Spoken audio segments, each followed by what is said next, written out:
Monsieur le Président, Monsieur le Professeur Dormoy, Monsieur le Professeur Seub, Mesdames, Messieurs.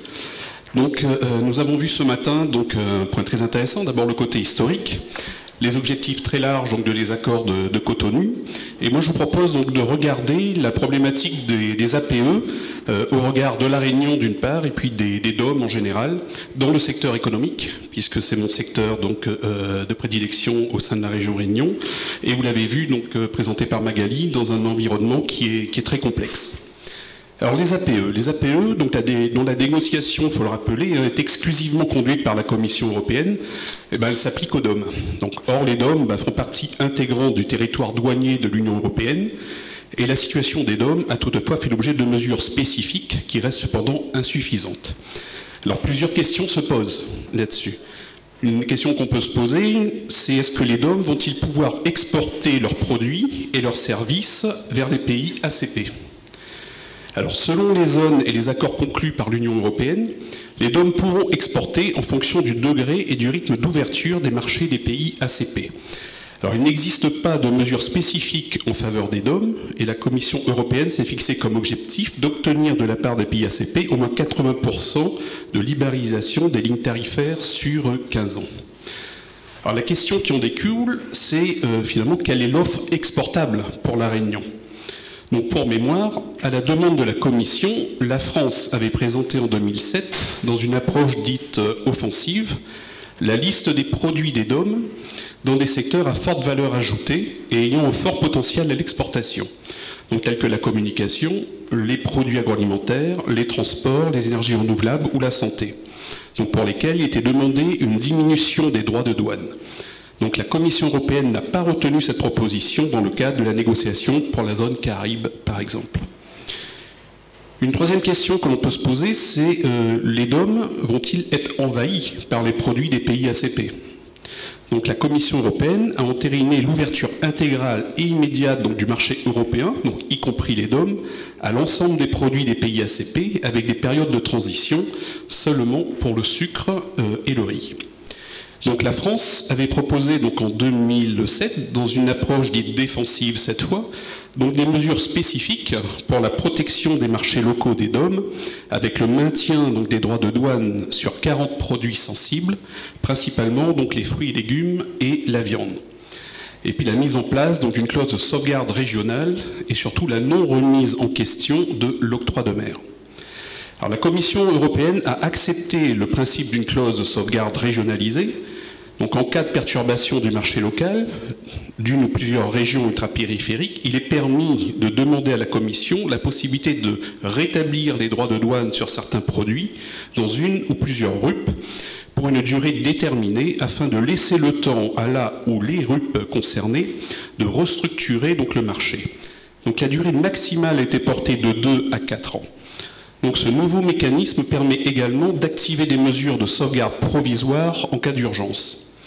Mais la Commission européenne a également accepté de faire de l'octroi de mer un enjeu, de sortir l'octroi de mer des enjeux de la négociation. Ça, c'est un point qui est très très important pour la Réunion, entre autres. En ce qui concerne le maintien des droits de douane sur des produits sensibles, la Commission européenne n'a pas retenu la liste des 40 produits proposés par la France. En revanche, elle a accepté donc de maintenir les droits de douane sur les marchés locaux pour l'entrée du sucre et de la banane, en provenance donc, des pays ACP, sur une période donc, 2 fois 10 ans, ce qu'on parlait tout à l'heure, donc de 20 ans au total. Donc, dans le cadre de la poursuite des négociations donc, des APE dans la zone océan Indien, donc, la France veille à ce que la Commission ne revienne pas sur les propositions acceptées en 2007 concernant le volet marchandises, donc sous la pression de certains pays ACP. En effet, on constate que certains pays de l'ESA, donc Comores, Madagascar, Maurice, Seychelles, Zimbabwe, ne remettent plus en cause l'octroi de mer et qu'ils ont accepté le principe de la clause de sauvegarde, certains pays comme Maurice souhaiteraient limiter le champ d'application de cette clause de sauvegarde à une liste limitative de produits. Et là-dessus, les autorités françaises s'opposent à cette lecture limitative donc, de la clause de sauvegarde. Donc se posent plusieurs points de vigilance en fait pour la Réunion. J'en ai listé 5 ici. Le premier point de vigilance, c'est d'abord on aimerait bien que la Réunion puisse participer d'une part aux négociations entre l'Union européenne, l'ESA, l'Union européenne, l'EAC et l'Union européenne et la SADC. Le deuxième point, ce serait quand même la prise en compte des spécificités de l'économie réunionnaise, donc entre autres sur des questions de subvention à l'agriculture. Également, avoir une négociation offensive, donc avec le maintien des droits de douane sur les importations donc, des produits africains, favoriser l'exportation des produits réunionnais donc sur la base d'une liste en baissant les droits de douane, exemple entre autres pour les produits à forte valeur ajoutée et à fort potentiel tels que la santé, les TIC, l'agroalimentaire, le service et les énergies renouvelables. En quatrième point, il y aurait l'exigence d'une évaluation de l'impact des APE sur l'économie réunionnaise. Au-delà donc des demandes récurrentes d'analyse d'impact que nous n'avons jamais obtenues, il y a la question très simple de la transparence de ces accords commerciaux.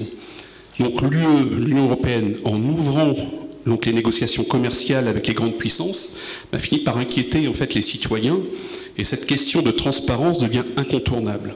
Ainsi, la Commission européenne s'est engagée à publier ses propositions de mandat de négociation, mais nous n'avons aucun retour au niveau du Conseil. En cinquième point, donc, il est important de demander la réciprocité en matière d'accès au marché public à l'international pour nos entreprises. Donc utiliser tous les leviers existants pour garantir à nos entreprises un accès réciproque au marché public étranger. Donc sur ce sujet, la France demande aussi, mais reste isolée donc, au niveau du Conseil. Alors, ce que je propose, c'est qu'on fasse un petit focus en fait, sur le dernier événement, entre autres que cette position réunionnaise a été partagée par l'ensemble donc, des régions ultrapériphériques et a fait l'objet d'un mémorandum conjoint donc, des régions ultrapériphériques européennes, donc, qui est intitulé pour un nouvel élan dans la mise en œuvre de l'article 349 donc, du traité sur le fonctionnement donc, de l'Union européenne. Donc c'est un document que vous pouvez consulter et qui est intéressant à partir de la page 24, donc c'est un document qui est assez épais, où il est question justement de ces accords commerciaux internationaux afin d'assurer une concurrence équitable entre les RUP et les pays tiers de l'Union européenne. Donc, bien que l'article 349 du traité sur le fonctionnement donc, de l'UE prévoit la possibilité d'adopter des mesures spécifiques dans le domaine de la politique commerciale, force est de constater qu'il reste très insuffisamment utilisé par la Commission européenne, alors même que les différents secteurs d'activité économique sont particulièrement exposés à la concurrence des pays tiers de l'Union européenne. Toutes les activités productives ou également des prestations de services. On revient sur l'absence d'études d'impact et d'une instance de concertation opérationnelle pour les RUP ne permet pas la prise en compte de leur réalité. Alors si par principe les États membres de l'Union européenne considèrent qu'une libéralisation maîtrisée du commerce, des biens, des services et des investissements assure la croissance donc, des échanges et la prospérité de toute l'Union, donc cette approche ne tient pas pour les économies donc, des régions les plus éloignées du grand marché intérieur européen, réduites à l'état de dommages un peu collatéraux des objectifs de la politique commerciale donc, de l'Union européenne.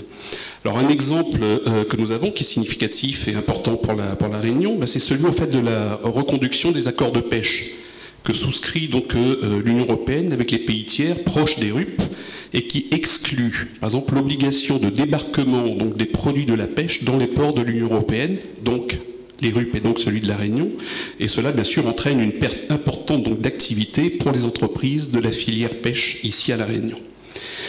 Donc la grande majorité des pays tiers avec lesquels l'Union européenne négocie des accords commerciaux sont des pays ou groupes de pays qui prennent par nature des produits et services qui présentent par nature des produits et services similaires à ceux des RUP, ayant vocation, tous les deux, à accéder au même marché et donc qui sont en concurrence directe. Alors principalement le marché continental européen, donc le marché naturel historique de nombreux produits agricoles et agroalimentaires donc d'exportation donc des RUP, qui représentent quand même une grande part donc de nos produits, mais également c'est entre nous, c'est-à-dire entre les produits proches, donc les marchés locaux des RUP, qui représentent donc pour les pays tiers donc des débouchés potentiels substantiels. Donc on le verra sur un exemple juste après. Or, la plupart en fait, des pays ciblés par les accords commerciaux négociés par l'Union européenne présentent donc des coûts de production qui sont beaucoup plus faibles que les nôtres. et ou qui sont soumis également à des normes sociales, environnementales et phytosanitaires moins contraignantes que celles de l'Union européenne, et où on produit également des biens et des services similaires à ceux des RUP, mais en quantité telle que toute concession commerciale offerte par l'Union européenne peut pénaliser un secteur d'activité des RUP.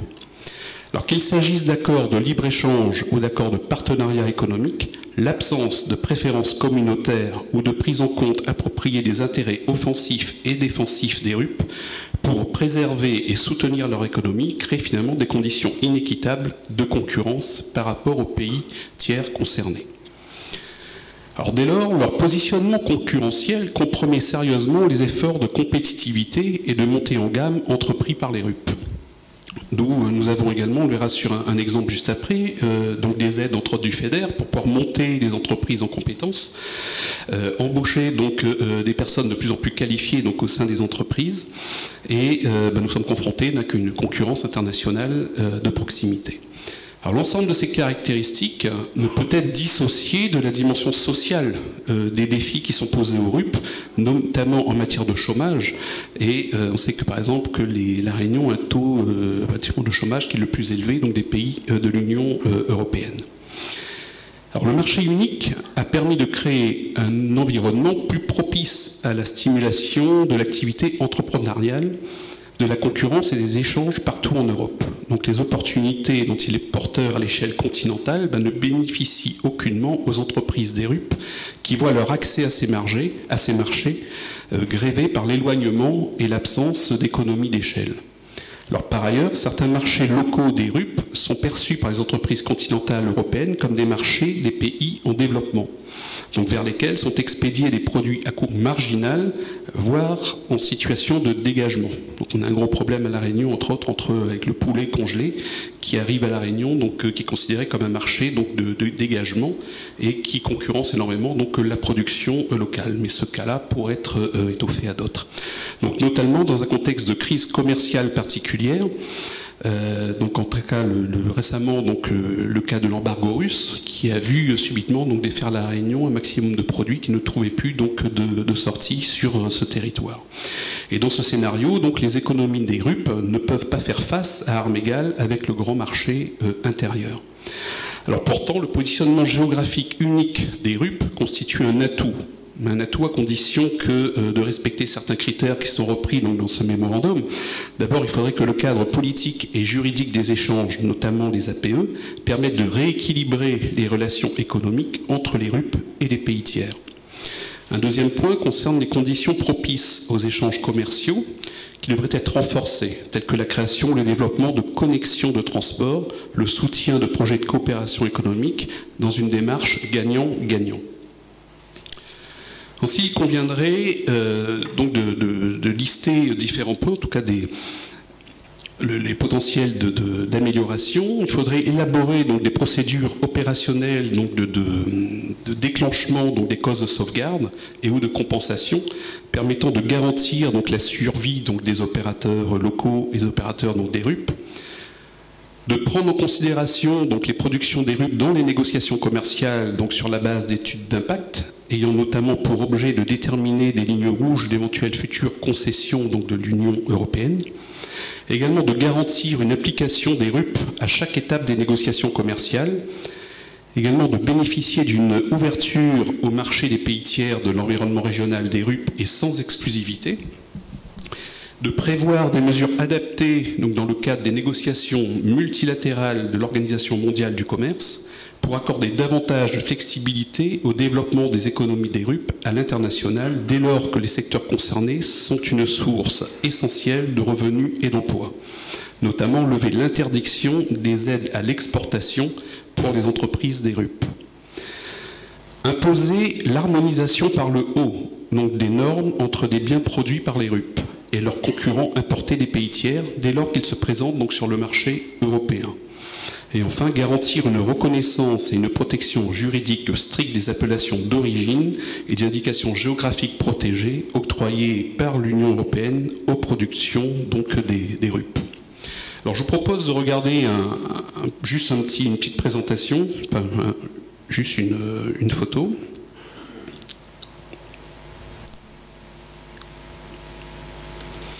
Voilà, donc aux affaires économiques à la région, donc nous recevons énormément de porteurs de projets qui viennent nous voir. Entre autres, là, nous sommes dans un investissement productif. Et une des conditions, entre autres, bien sûr, c'est de développer cette activité sur la Réunion, de créer des emplois. Pour cela, donc, l'entreprise ou l'artisan va pouvoir bénéficier en fait de fonds européens, donc des fonds FEDER, où la région donc, est autorité de gestion.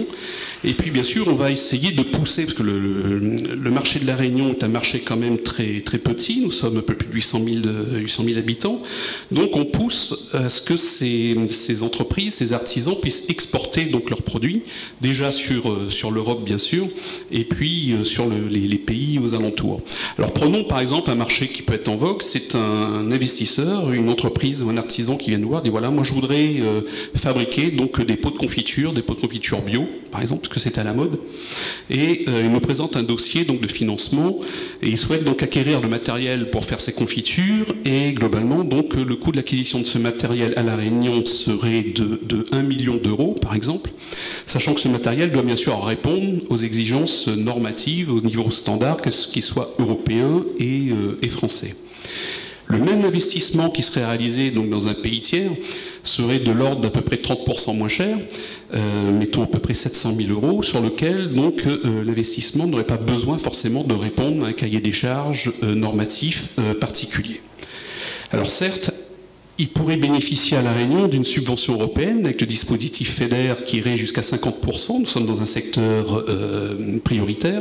Donc 50% d'aide sur l'investissement. Donc il aurait un revenu de l'outil qui serait de 500 000 euros par rapport à 700 000 donc dans un pays tiers.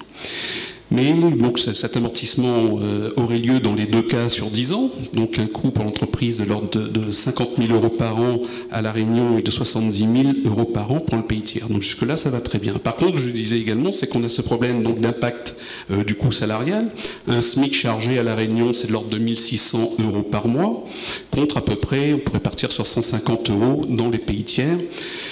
10 personnes pour faire fonctionner donc, cette acquisition donc productive, qui est à peu près donc, le ratio normal.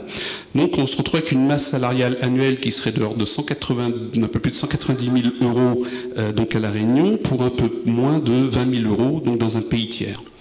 Pour un volume de production équivalent, donc à peu près, on pourrait partir sur la base de 100 000 unités donc, par an, ça fait juste l'impact amortissement donc, de l'outil de production et les salaires par pot de confiture serait de 2,42 € à La Réunion et de 0,88 € dans un pays tiers.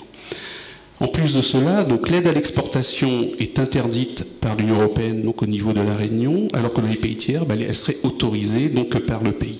Donc là, nous avons exactement donc de temps en temps une incohérence où les porteurs de projets nous disent écoutez, est-ce qu'on a intérêt à investir à La Réunion plutôt que d'investir ailleurs? Alors heureusement, nous avons l'octroi de mer également, donc qui permet d'avoir de rétablir en partie donc le prix de vente des produits tiers qui arriveraient donc ici sur le territoire de La Réunion, mais on voit quand même qu'il y a une grande différence de coût pour que nos entreprises réunionnaises puissent d'une part exporter donc sur l'Europe, mais également donc puissent prendre des parts de marché donc dans les pays tiers. Donc c'est tout cet espace de discussion. D'un côté, effectivement, nous sommes aidés par l'Europe, mais il y a toute cette harmonisation en fait, qu'il faudrait mettre en place pour qu'entre autres donc, les produits puissent trouver donc, un impact et une sortie donc, sur l'Europe d'une part, et puis sur les pays tiers de la zone également.